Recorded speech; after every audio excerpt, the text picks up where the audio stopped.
का काम शुरू किया तो मुझे खुद एहसास हुआ कि 60% क्राइम जेल से होता है और जेल को भी मॉनिटरिंग करने के लिए मैंने 10,000 कैमरा जेल के अंदर स्थापित करने का काम शुरू करा दिया है।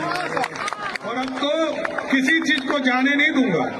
माफिया किसी भी स्तर का हो, माफिया कोई जमीन माफिया हो, बालू माफिया हो या शराब माफिया हो, उसको हर हालत में बेऊर के अंदर ही रहना होगा, बाहर उसके लिए कोई स्थान नहीं है।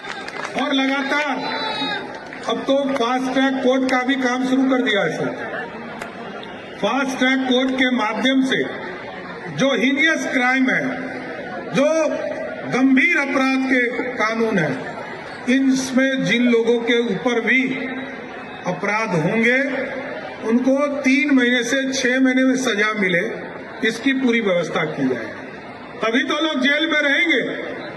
आज लगभग 50,000 लोग जेल के अंदर बंद हैं और हम लोगों का स्पष्ट मानना है कि बिहार सुशासन से चलेगा, बिहार कानून के राज से स्थापित होगा, बिहार स्वर्णिम काल को, इतिहास को वापस करना है साथियों।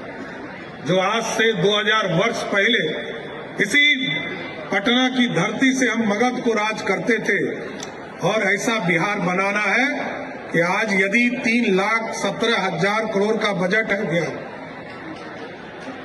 और उसमें मात्र 60 से 70,000 करोड़ अपना संसाधन है, आदरणीय मोदी जी का आशीर्वाद मिलता है, दिल्ली से पैसा मिलता है, लेकिन अब व्यवस्था बदलनी है।